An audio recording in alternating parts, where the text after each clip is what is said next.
Today, we're shaking up the traditional approach to insurance with a game-changing idea. Stay tuned as we explore why most breeders offer free puppy insurance, the hidden interest behind these policies, and the crucial steps to safeguard your puppy's health from day one. Plus, we'll uncover the truth about vaccinations and vet checks and why finding the right vet is like finding a needle in a haystack.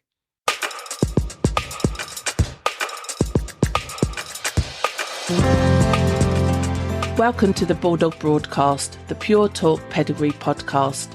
Join me, Sara, as we delve beyond the pedigree propaganda and misinformation surrounding the beloved Bulldog breed.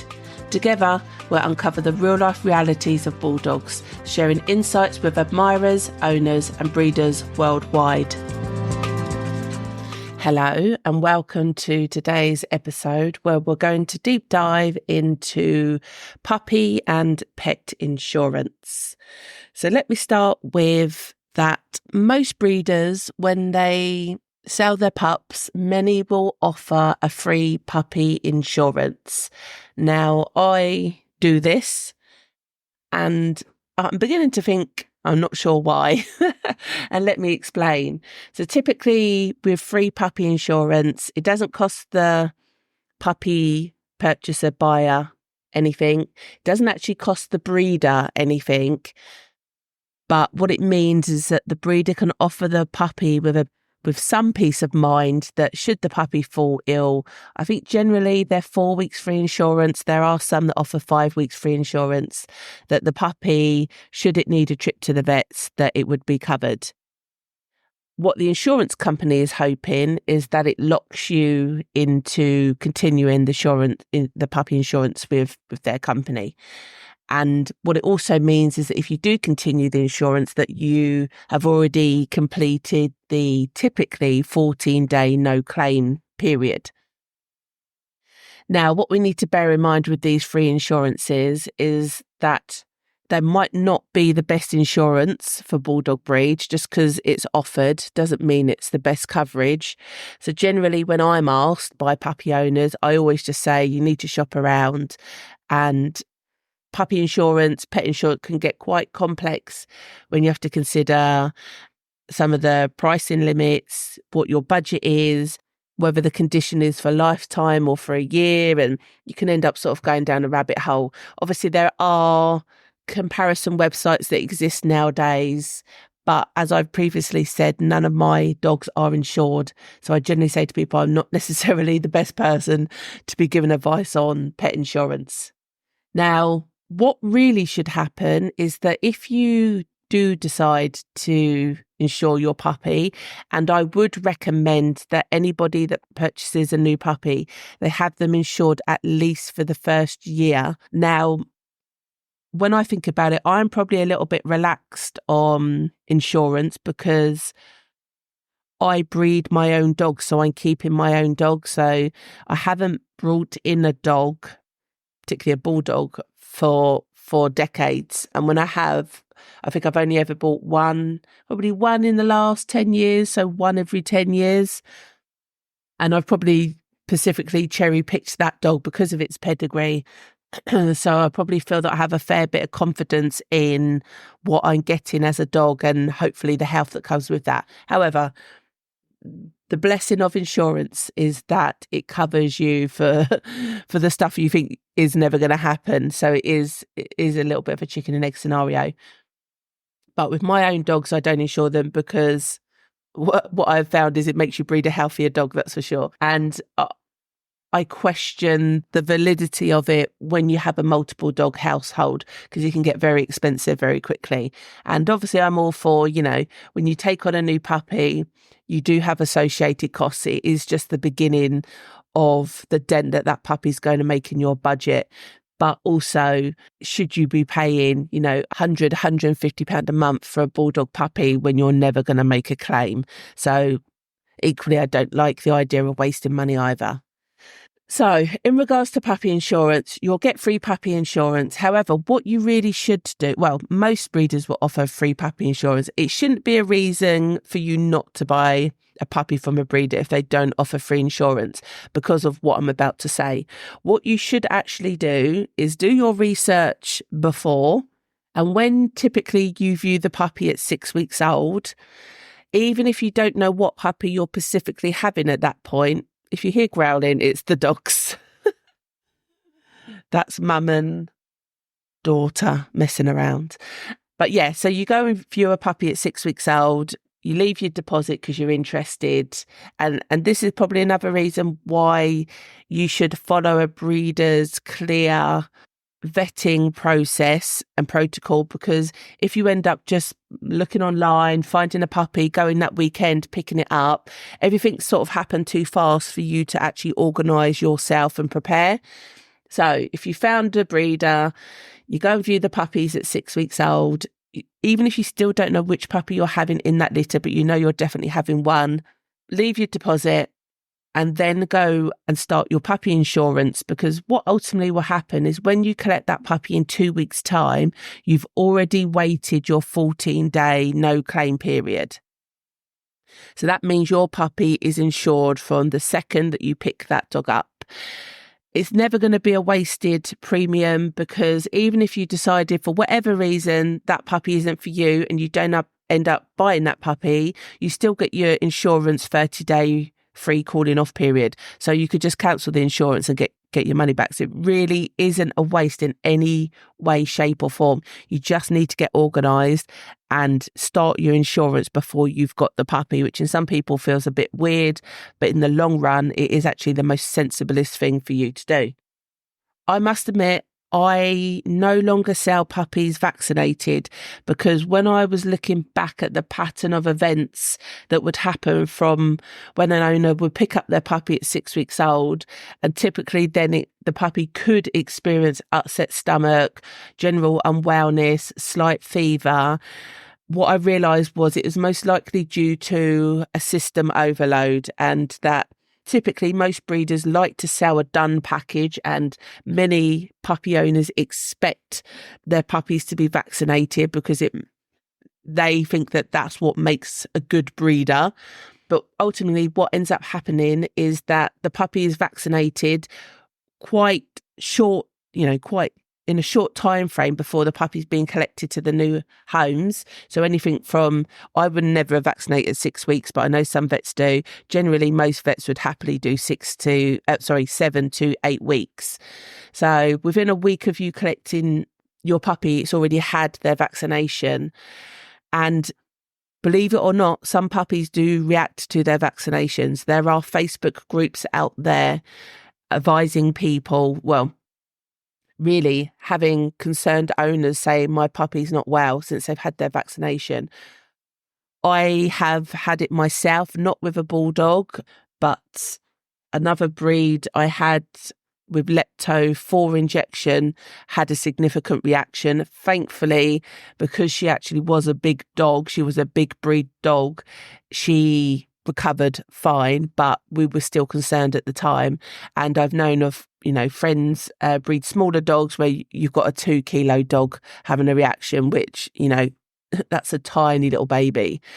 So that is why I do not sell any of my puppies vaccinated anymore. I tell my new owners, get your puppy, settle them into your house, into your routine. There's already a big environmental change, possibly a dietary change, not necessarily food, but the water that they're drinking is going to be different, or most likely going to be different. That can cause upset tums.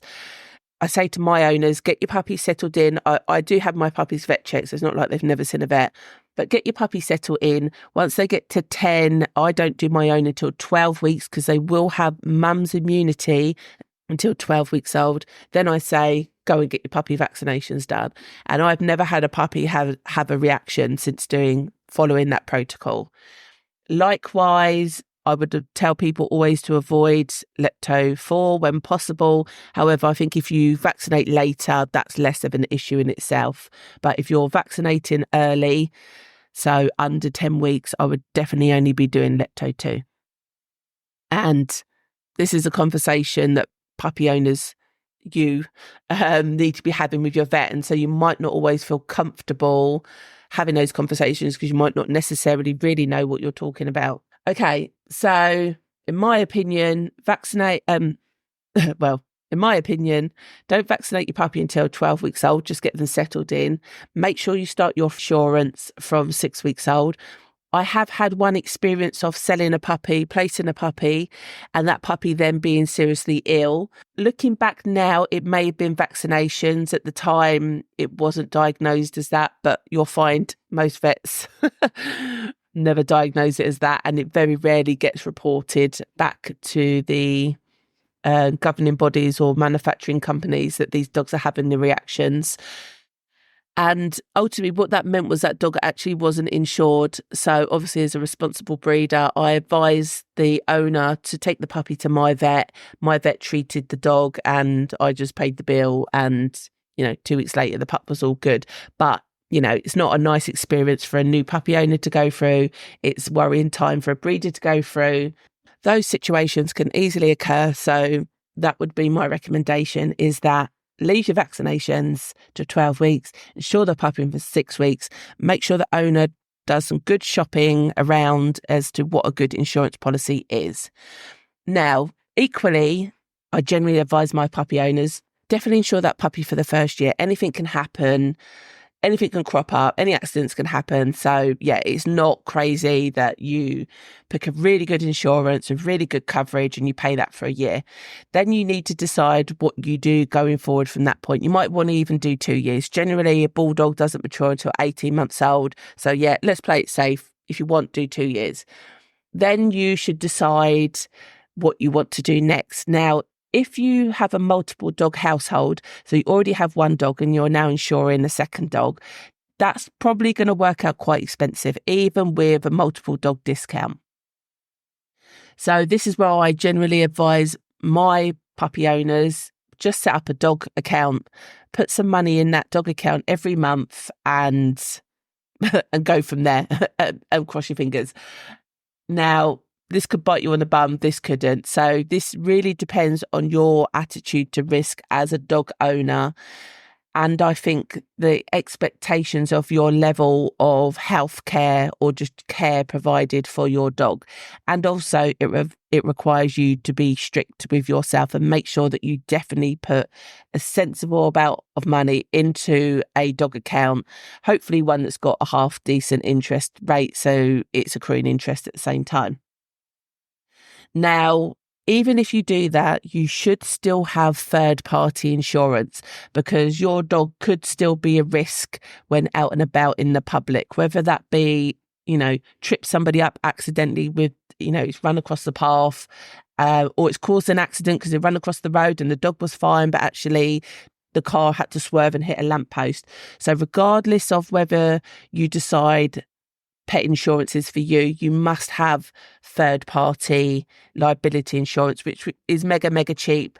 You would have heard about it more recently because with the American bully ban, that's a requirement that they've needed to have. And to be honest, I think if you haven't got an insured dog, you should have that anyway. But it is cheap as chips, so there's no excuse. You need to then think about what's your backup. So and obviously the problem with insurance companies, and a reason why I'm not overly keen about them, is that they'll try and wriggle out of covering they'll claim it as a pre-existing condition, or you're going to hit the limit very quickly. They're not going to pay out. And some insurances now that they still only pay out, it's crazy to keep the premium low. They would only ever pay out like 80% of the insurance claim. Most of them have quite high excesses, which you would, on a general vet visit, wouldn't hit that level anyway. So I don't know, to me, it just feels like there's lots of T's and C's, lots of little loopholes for them to wriggle out of. And I'd rather just not line that pocket. But, and this is a big but, I think this is when it depends on when it depends on the type of vet that you have. And so years ago, we used to send the pups on their way and be like, oh, please make sure that you find a breed specialist vet. And that's had a little bit of a backlash from certain activists because they're saying, well, why do you need, if a bulldog is like any other dog, which they're not, but if a bulldog is a fit and healthy dog, why do you need in air quotes again, a specialist vet? And to a degree, I actually think that's probably right. However, you still need a good vet. And there's bad vets out there and there's good vets out there. So what I've realised over the years, and when I've found a vet that I like with, is normally because A, they're not judgmental, but B, that they have a really good ability to be able to diagnose quickly. And ultimately, when you have a vet that can diagnose a situation or a condition quickly, it means your vet bill's generally going to be less because you fix the problem quicker. Now, that's hard to find. You can't phone up a vet and say, I want to have a conversation and ask them 10 questions and find out whether they're going to fulfill that criteria. So it is a little bit of trial and error. I mean, it's one of the first questions when you go to the vet, when you register your puppy, it's the first question they ask you is, well, after name, date of birth, colour, will be, is the dog insured? And it's all spattered over their systems. Even obviously they have client databases that they keep for all the dogs and all the logs. And it will say on there if your dog's not insured, which, does that really matter? Should that really make any difference in the care that's given? It's not for me to say, I suppose, but it makes you wonder. So I think what's key is finding a quality vet. And this is a problem nowadays with vets being taken over by franchises. And there is some kind of government investigation in regards to, I think it's something crazy, like a third of the vets are owned by just 5 companies and they're just corporate companies. They just want money. So if you can, always try and find a independent vet. The problem with the independent vets is they don't always offer their own out of hours, and that you'll end up going to a really questionable out of hours vet. So when it comes to finding vets, maybe we'll do a separate podcast on that one day, or a separate episode on that one day. Yeah, always, it's not just about convenience. It's not just about finding the vet that's in your area. I mean, I travel 40 minutes I sign up with more than one vet, which they tell you not to do, but I do. And I use different vets for different reasons. And yeah, they're not local. It's not the distance is not one of the reasons or the criteria I look into finding a good vet. So as I said, I travel 40 minutes for my vet, and what I've realised is what's made my vet good, and it is because he can diagnose fast. So I took a 10-year-old bulldog to my vet's and she had been coughing. So I was thinking in my head, she's got pneumonia. Now, what makes my vet good, or I believe to be good, is that he generally is happy to do an X-ray without any sedation.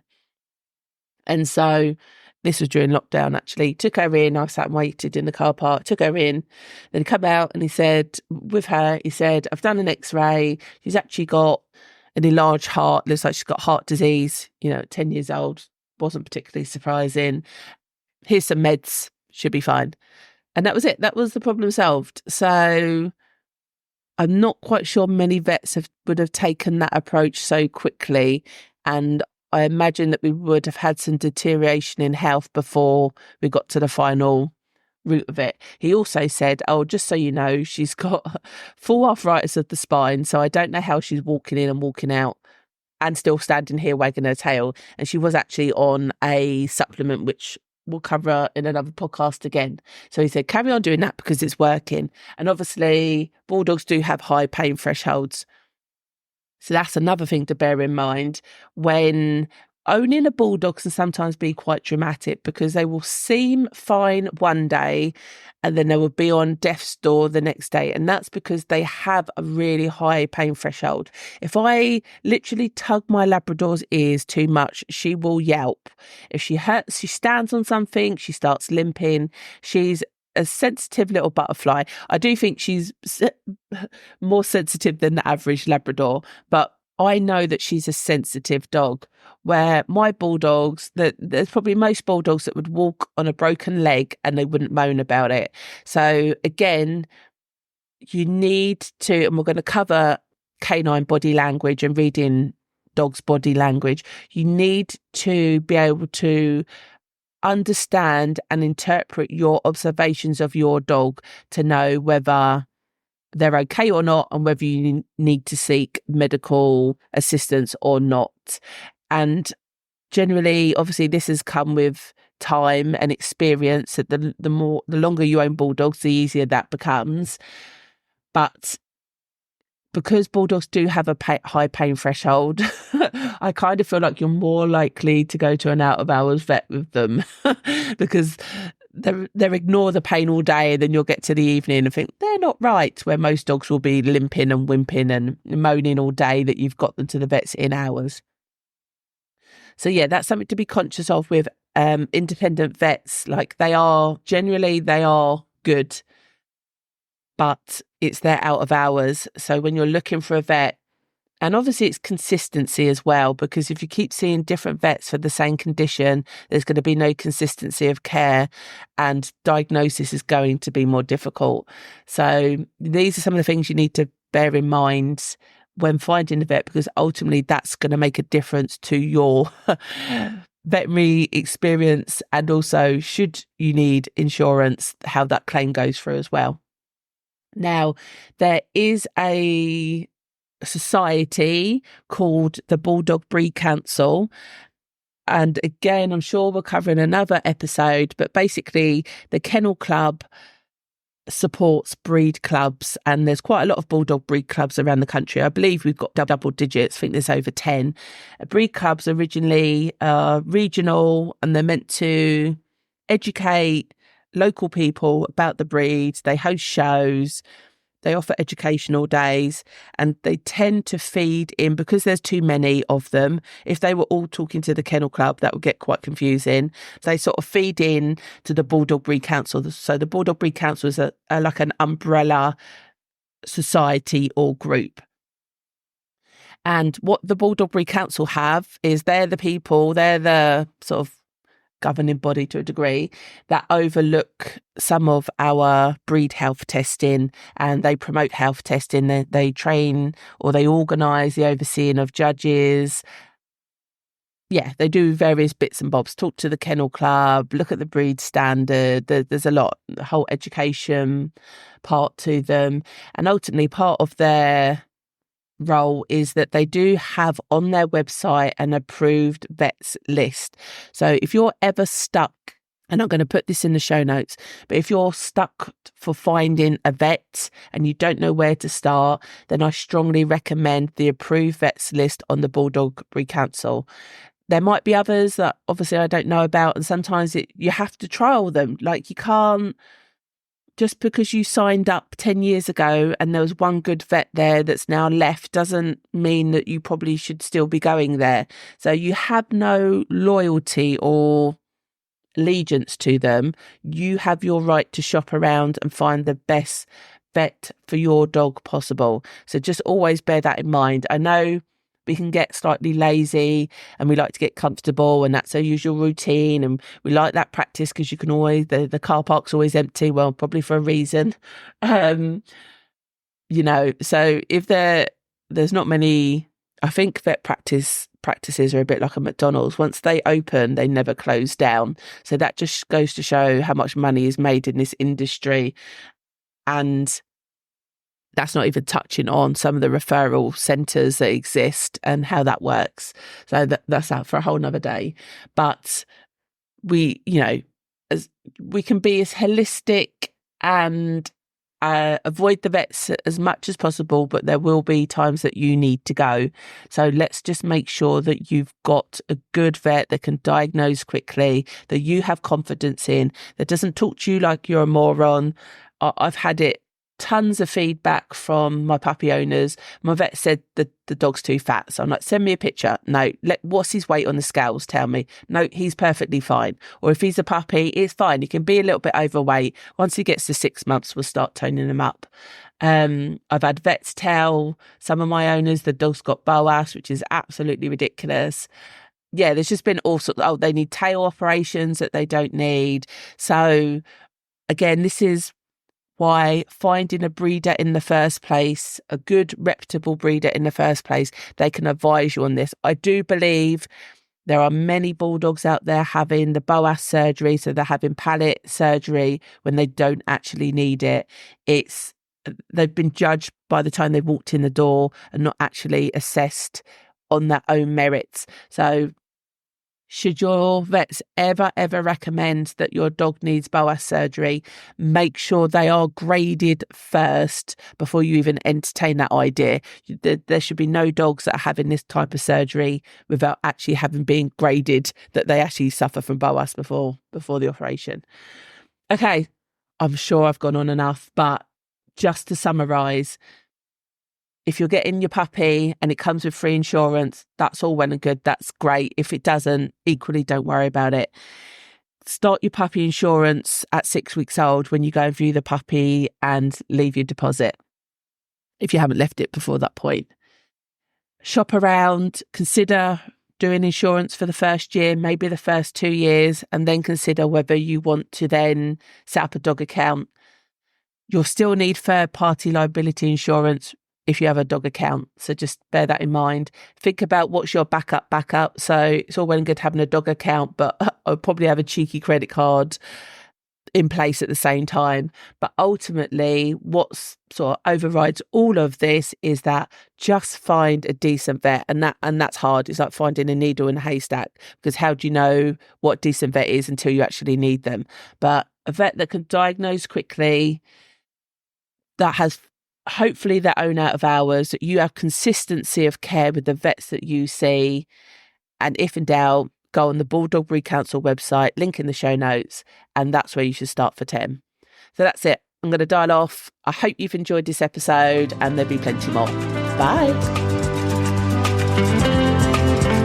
Before you leave, make sure to visit bulldogbroadcast.com for immediate access to the show notes, community forum, recommendations, and episode extras.